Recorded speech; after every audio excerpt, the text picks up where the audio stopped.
Belém do Pará, cidade das mangueiras, do açaí, do carimbó, mas também dos problemas sociais, políticos, econômicos, ambientais e culturais que rendem um papo pai d'égua.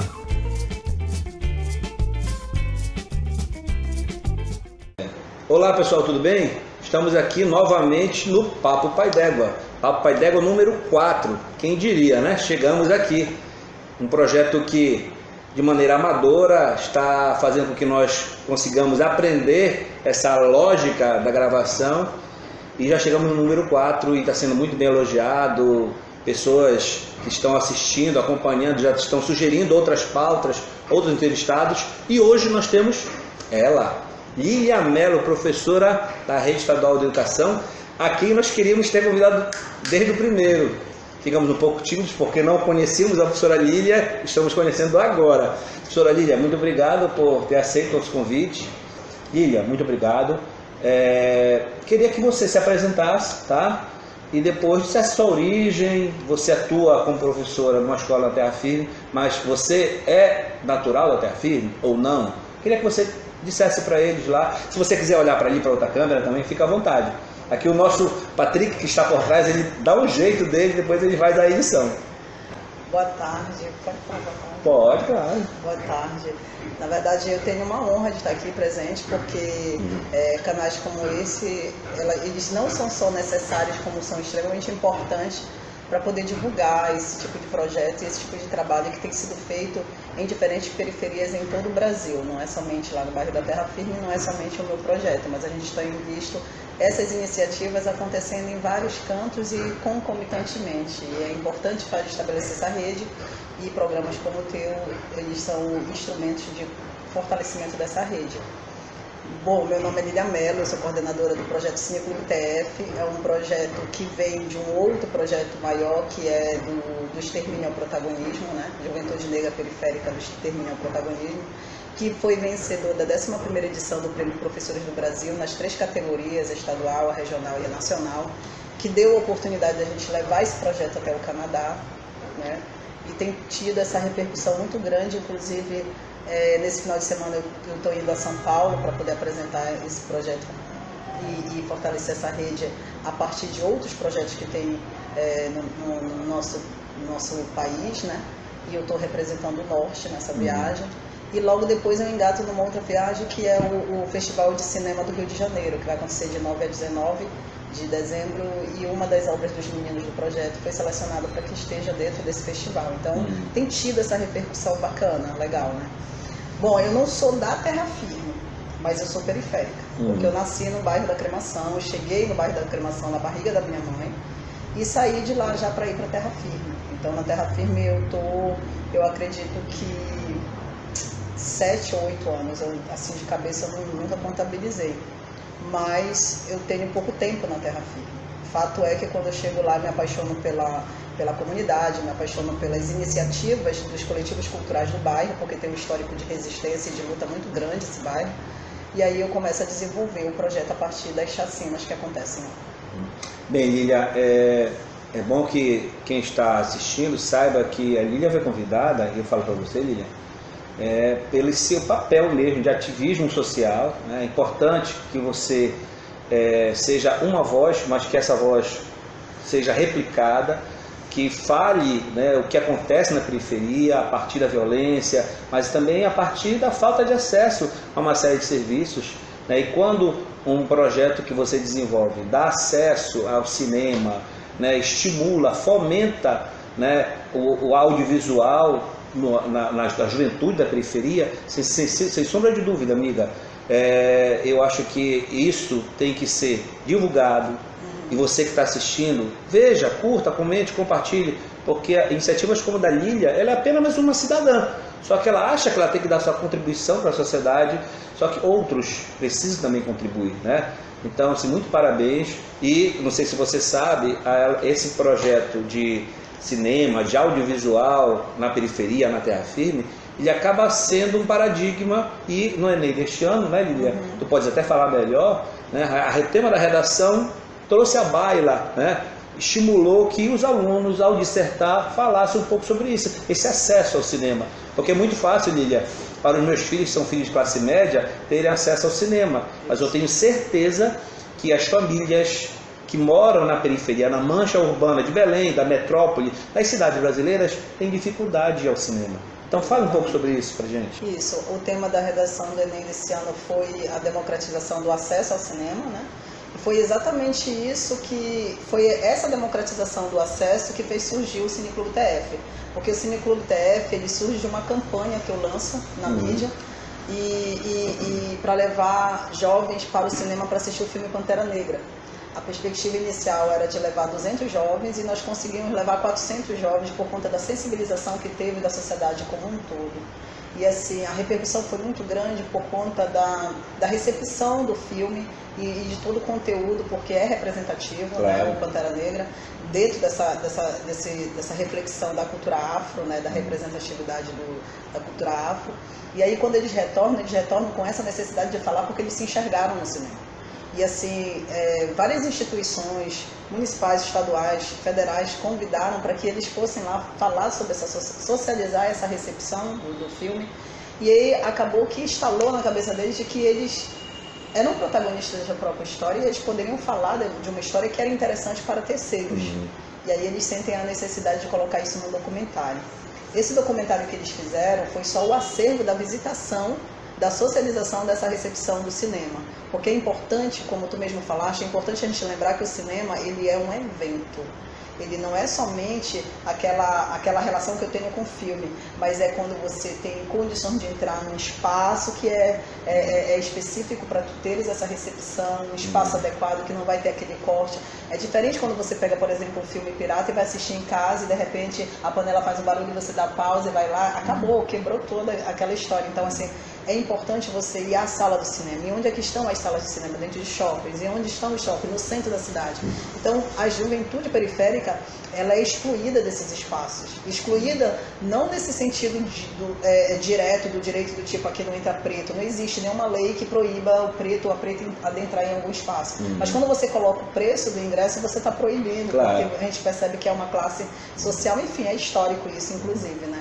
Então, essa campanha ela foi justamente para fazer com que eles pudessem ter acesso no espaço onde é formado e pensado para excluí-los. E essa recepção fez com que eles não só percebessem isso, mas tivessem a necessidade de documentar essa recepção. E eles fizeram o documentário. Esse documentário, inclusive, está no YouTube.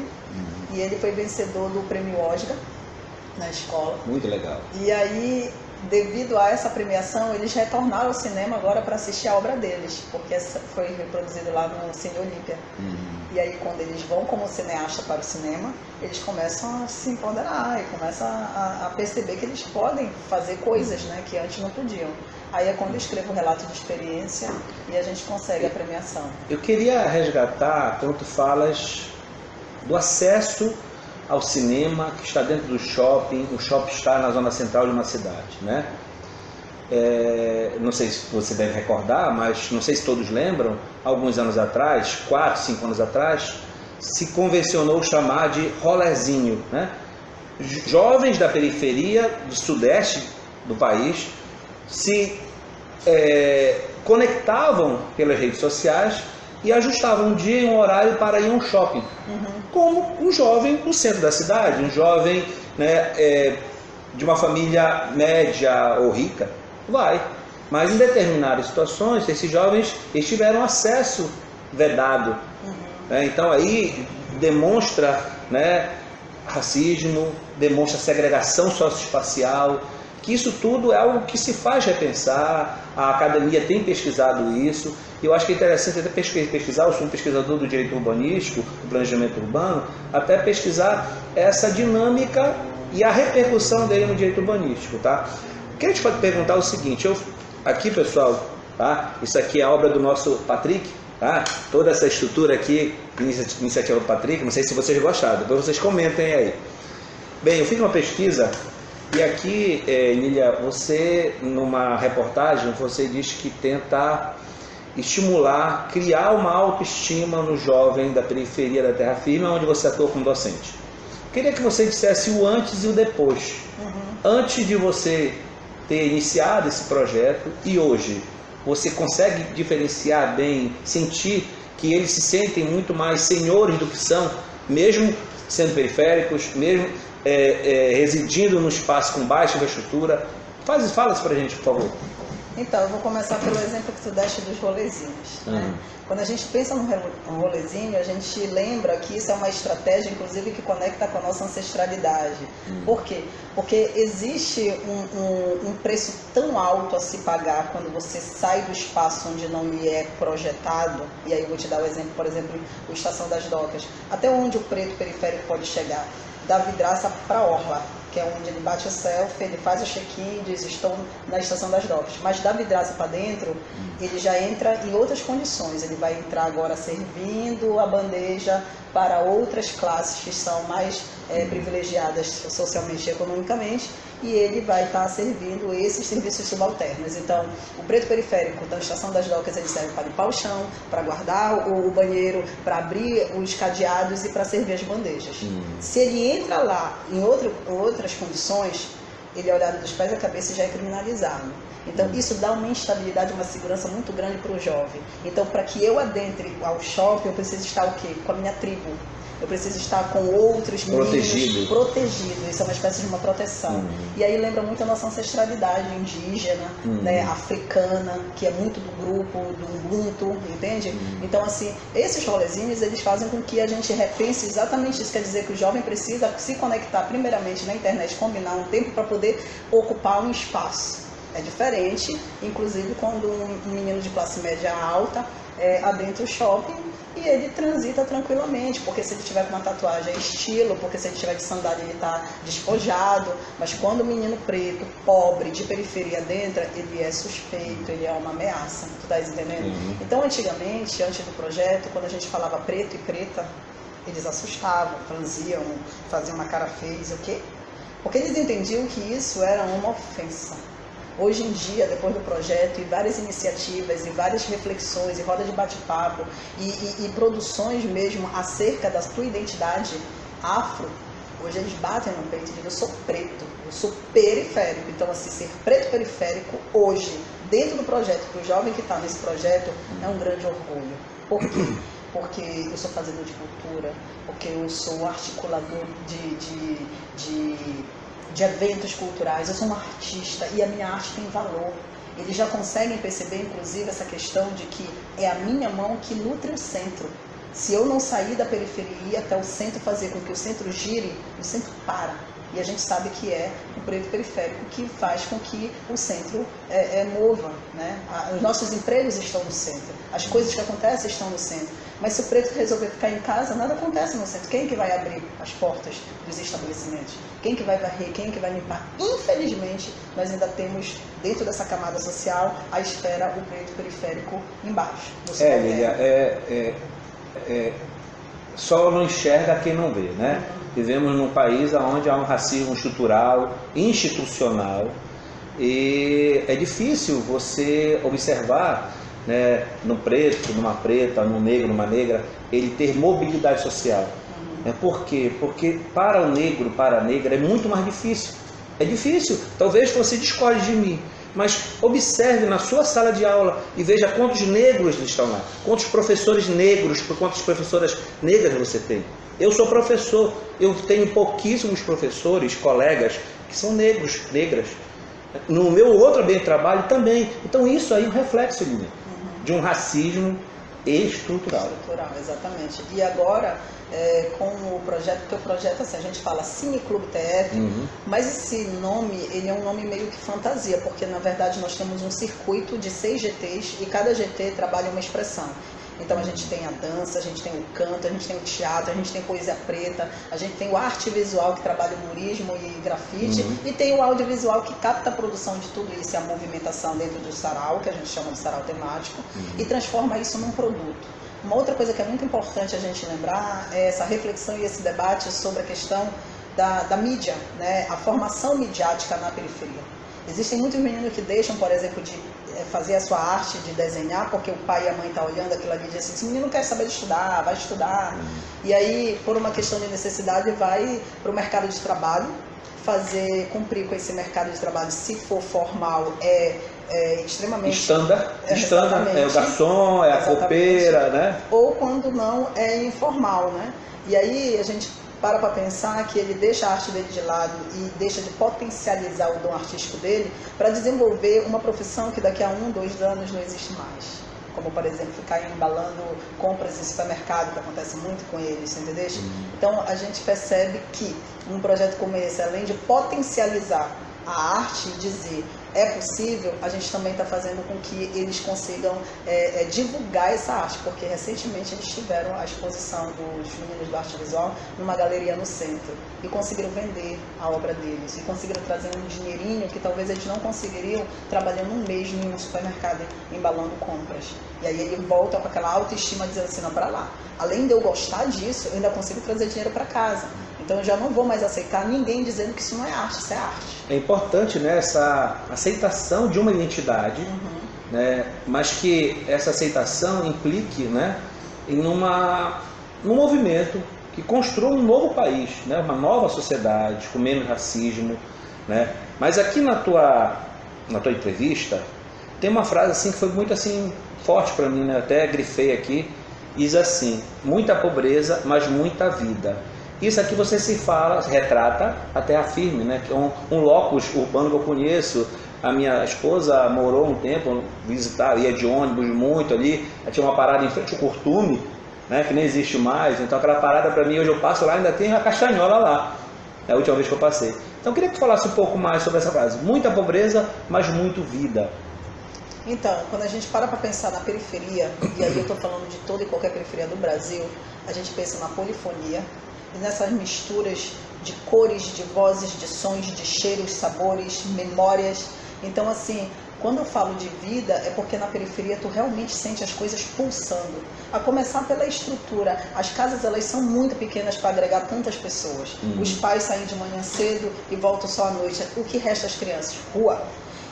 E embora com a onda de extermínio, a rua tenha sido roubado, muita gente não se sente mais segura de deixar as crianças na rua, de deixar os jovens na rua, embora a arte da juventude seja criminalizada, porque quando o menino faz a batalha de São Brás, de MCs, bem na esquina da casa, rápido a polícia passa dizendo que é um bando de bandido fumando maconha, quando a galera começa a dançar, muito parecido inclusive com a história, é bem histórico, né, da capoeira, do samba, né, tudo que vem do preto é criminalizado. Mas embora tudo isso aconteça ainda, quando tu sais na rua da periferia, tu sente que as pessoas estão na rua, ou se deslocando para ir para o trabalho, ou fazendo alguma coisa, porque não tem outro espaço. Nós não temos centro cultural, nós não temos teatro, nós não temos cinema, nós não temos biblioteca, tudo acontece na rua.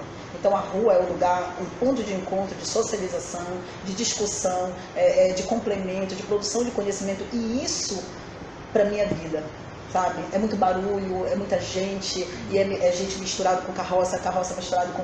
É tanta da coisa, e tu fala assim, um monte de informação ao mesmo tempo, e coisas que tu não vês no centro, por exemplo. Às vezes as pessoas moram uma do lado da outra anos, e não conseguem dizer um bom dia ou boa tarde, sabe? No máximo um feliz ano novo, quando acontece de se cruzar no elevador.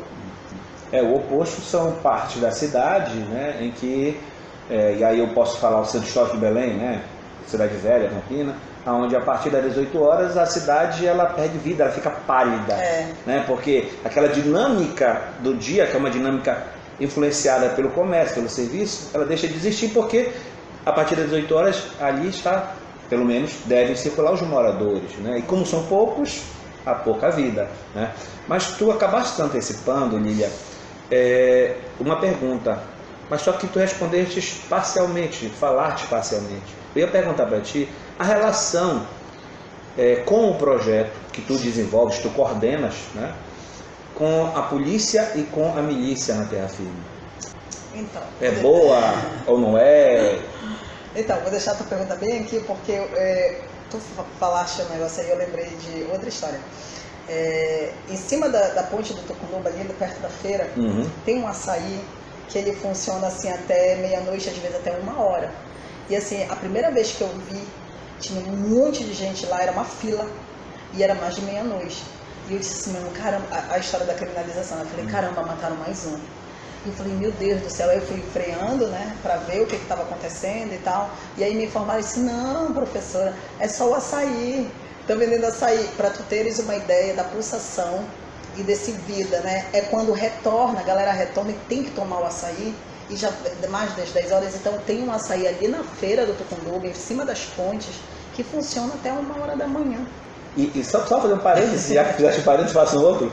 Essa dinâmica, pessoal, do açaí na periferia é diferente aqui do centro. Aqui no centro, você, para comprar um açaí, ou é no supermercado, ou então nos pontos de açaí, mas que funcionam pela manhã. No máximo até 3, 4 horas da tarde. Na periferia não, é noite toda. Aqui um exemplo.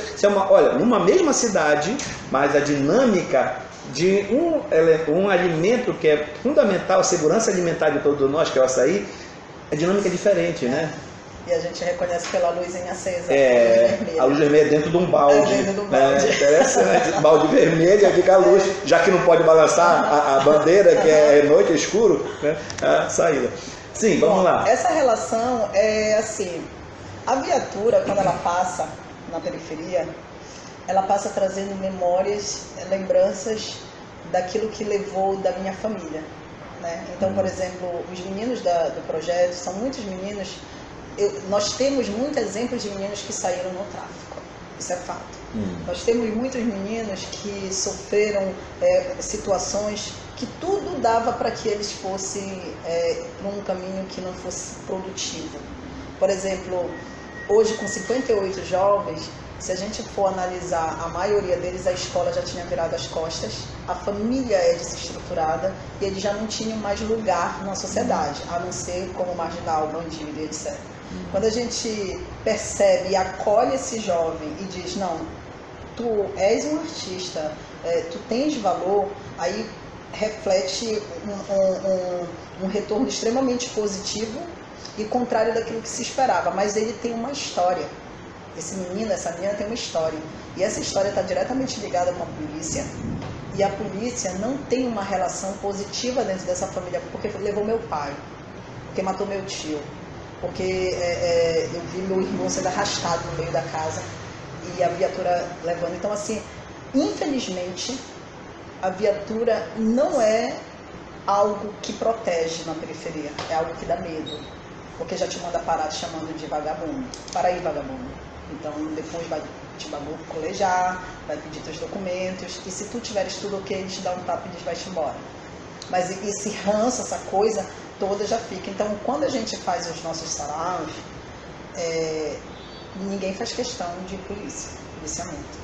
É claro que a gente tem contatos com algumas pessoas que já têm essa consciência de ter um trato diferenciado, né? Mas não são todos.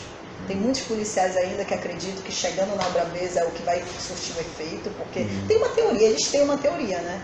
Mas, uma formação militarizada, né? A nossa polícia é militarizada, isso exatamente. Tem uma crítica sobre isso, né? Isso. Então, assim, por exemplo, agora, dia 29 de novembro, nós vamos fazer uma grande caminhada às 16 horas e várias frentes da juventude estão articuladas, nós estamos esperando para mais de 600 jovens ocupando as ruas da Terra Firme, saindo da frente da Escola Brigadeiro Fontenelle, que é essa que eu dou aula, indo até o Tucunduba para oferecer um sarau para a comunidade. Isso a gente já faz, só que agora, especificamente, essa caminhada tem essa chamada do Levanta a Juventude contra o genocídio da juventude afro e indígena, né, periférica. E a milícia? Então, exatamente. Então, assim, numa ação como essa, não se faz questão de polícia, tá certo? Agora, a periferia ela tem toque de recolher, isso é fato. Eu sou professora também do turno da noite. Se a gente está lecionando, deu 9 horas, no WhatsApp chegou toque de recolher, libera a turma. Tu tem que ir embora. E isso é uma coisa assim, meio bizarra, porque eu nunca tinha vivido de perto isso. E é um toque de recolher que é muito respeitado, porque imediatamente o WhatsApp ele vira um aplicativo de direcionamento por onde é que tu podes passar. Entendeu? Então existem grupos que vão te sinalizando por onde é que tu deves passar. E assim, desde a chacina de novembro de 2014 até a chacina de abril de 2018, que eu considero as duas grandes chacinas que o bairro sofreu, a gente sempre teve essa conduta de essa ação do extermínio ceifando vida de pessoas inocentes e não tendo nenhum retorno com relação a isso. Até hoje nós não tivemos um retorno das vidas, por exemplo, do Eduardo, que foi a vítima mais jovem da chacina de novembro de 2014, que só tinha 16 anos, que era aluno nosso, meu aluno inclusive, neto da minha aluna do DIEJA, do turno da noite, e até hoje assim fica meio que sem resposta. As instituições da justiça não dão uma resposta. Não. Quem foi, o motivo. Uma outra pergunta, Lília, com relação que a FIV está muito perto de duas grandes universidades, né? A UFRA e a UFPA. Existem conexões do projeto da escola com essas grandes instituições de ensino superior? De uma maneira bem sutil e tímida. Na verdade, é mais uma iniciativa de um ou outro professor que tem uma consciência de que é necessário dissolver muros para fazer valer a produção do conhecimento científico, do que de fato da instituição por si dizendo. Inclusive, eu acredito que as próprias comunidades que tem no entorno da UFPA e da UFRA documenta a incapacidade, a incompetência dessa produção científica que a universidade deveria fazer, porque deveria estar conectado diretamente com a vida ativa de uma comunidade. Como é que eu posso achar que eu sou produtora de conhecimento científico se eu não consigo atingir nem uma comunidade que está no meu entorno?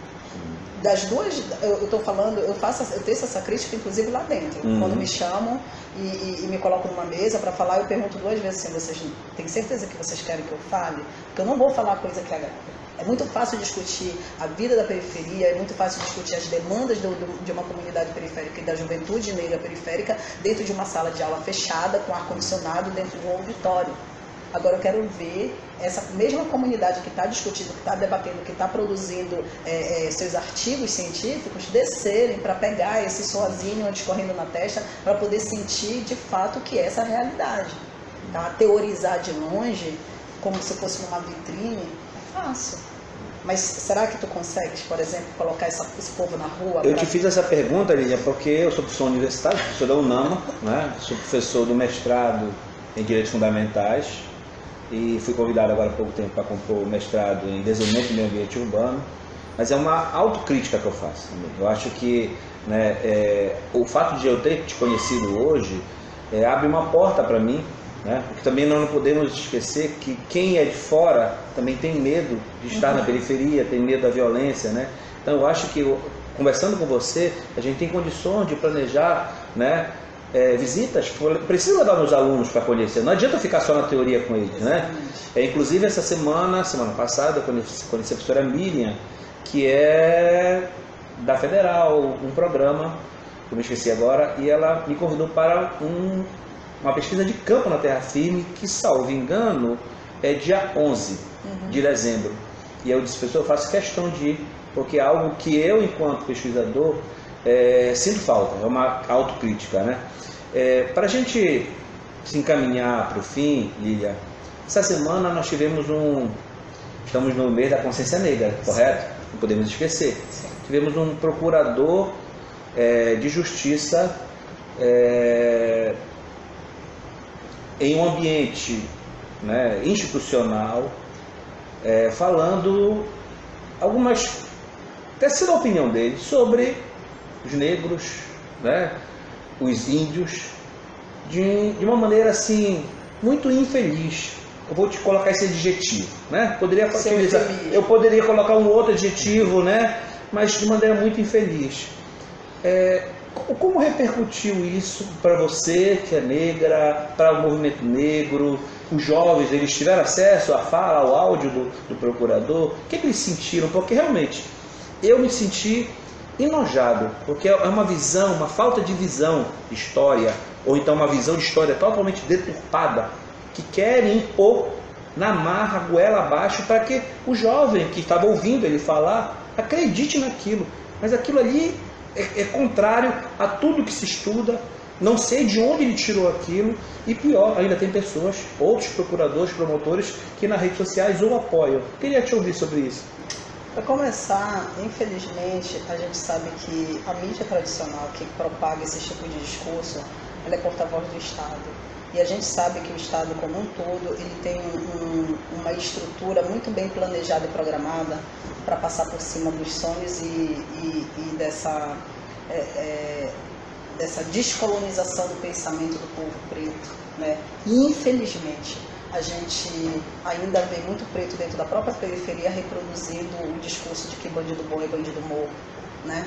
Então, assim, na verdade, esse tipo de discurso, ele só vem para fazer parte desse grande plano que a máquina tem nas mãos, para servir de alimento para as pessoas que ainda não têm esse debate mais conscientizado, para essas iniciativas de se valorizar a sua identidade, de se reconhecer enquanto pessoa que, de repente, com certeza tem condições de se articular para poder se fortalecer e ir contra essas estruturas, tu estás entendendo? Recentemente, agora, quando tu falaste da Semana da Consciência Negra, eu não vou citar nomes também, como tu fizeste questão de não citar nomes, um professor de dentro da instituição dando suporte para 80% da turma que ainda não tem entendimento de um debate mais aprofundado, professor de história, afirmando de que o racismo reverso existe. Se eu sou um professor de história, eu preciso entender que não existe esse negócio de racismo reverso, porque é uma questão histórica. E ainda que a gente volte o tempo, nunca vai existir racismo reverso. Isso está uma polêmica muito grande dentro da escola, porque a gente acaba discutindo a questão de colorismo, o nível de melanina que tu tens na pele, como é que tu te reconheces enquanto preto, o que tu fazes de acordo. Então, qualquer pessoa que tenha um nível menor de melanina já se junta com outros para poder fortalecer esse tipo de discurso. Eu acho que isso daí pertence a um plano muito bem articulado, intencionado, é um discurso partidário. E a gente sabe como é que funciona as estruturas de cima para baixo, entendeu? Para manipular, para vender ideologias falsas e fazer com que cada vez mais a base se desestruture, se desarticule e enfraqueça o movimento. Lília, foi importante a tua fala e também, Patrick está aqui para confirmar o que eu vou te dizer. A ideia do Papo Pai d'Égua é também possibilitar que a gente possa discutir temas, assuntos, garantir uma narrativa que se contrapõe a esse projeto que está colocado, um projeto ideológico, um projeto fascista, um projeto que acaba por aprofundar a desigualdade social, a discriminação, o racismo na nossa sociedade. E nós não podemos, gente, falar para vocês, nós não podemos deixar que a nossa sociedade retroceda o nível de civilidade, de espírito republicano que nós alcançamos, ainda não é o ideal, mas nós não podemos retroceder. Então, Lília, eu queria te agradecer, tá?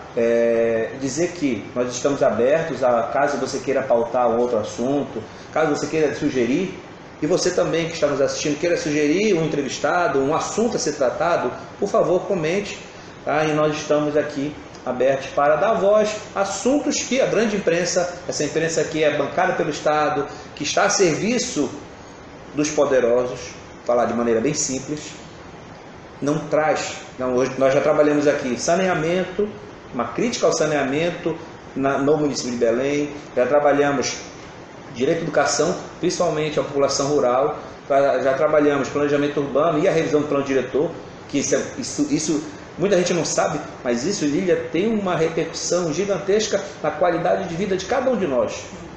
E hoje nós estamos trabalhando esse ativismo social que você desenvolve na periferia, na terra firme, né? E, mais uma vez, eu te parabenizo, espero que mulheres como você e homens também se identifiquem e criem movimentos dessa forma, tá, gente? Então, Lília, muito obrigado, tá? Parabéns. E, gente, nós vamos encerrar aqui o nosso Papo Pai d'Égua, número 4.